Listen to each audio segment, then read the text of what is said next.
Antoinette Gill nakipaghiwalay kay Wamos matapos magselos sa tatlong babae.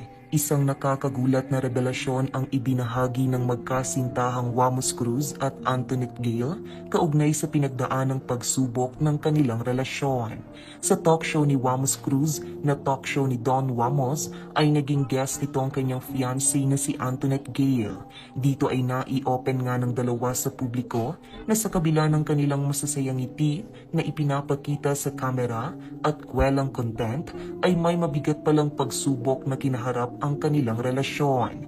Pagsisimula ni Antoinette, umabot umano sa hiwalayan ang kanilang relasyon ni Wamos. Nakipaghiwalay siya kay Wamos dahil sa naramdaman nitong selos sa mga babaeng malapit sa kanyang fiancé. Paliwanag ni Wamos, noong una raw ay hindi niya alam ang dahilan kung bakit nakikipaghiwalay sa kanya si Antoinette. Gulong-gulo umano siya at hindi alam ang gagawin kung paano aayusin ang kanilang relasyon dahil unang-una ay wala siyang kaalam-alam sa punot dulo ng issue sa kanya ni Antoinette. Pahayag ni Wamos, may mga salusan na nangyayari. May mga salusan na nangyayari talaga sa isang relasyon at hindi talaga maiiwasan yun na kapag may mga ganito kang barkada. Salusan. Bagaman binanggit ni Antoinette ang mga pangalan ng babaeng kanyang pinagselosan, kinat naman ito ni Wamos sa kanyang talk show. Samantala, nagbigay naman ng prangkang payo si Antoinette para sa mga kababaihang mahilig pa rin magsiksik ng sarili sa mga lalaking may karelasyon na o pamilyado na. Kaya kung alam niyong pamilyado na yung tao, umiwas na kayo. Nasa babae din kasi yung limit.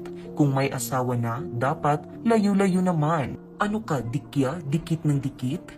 Aminado naman sa sarili si Wamos na marami siyang kaibigang babae. Kahit hindi pa raw sila magkarelasyon noon ni Antoinette, ay may mga tropa na siyang babae.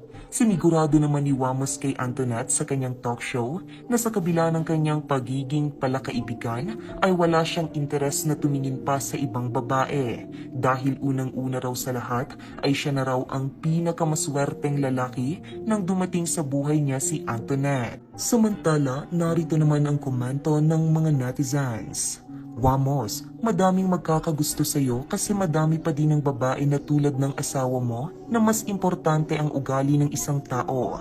Sa pinapakita mo, napakaresponsable mong tatay at asawa. Tsaka gwapo ka, Wamos. Huwag mong i-down sarili mo. Be confident. Mabait talaga si Antoinette. Kita naman sa kanya kung gaano niya kamahal si Wamos. Kapag may nanglalait kay Wamos, nagagalit siya kasi nasasaktan din siya. Ganon talaga kapag mahal na mahal mo isang tao. Huwag ka nang magselos, Antoinette, kasi nakakalason sa relasyon. Sa ganda mo ay di ka ipagpapalit ni Wamos. I like Antoinette genuinely.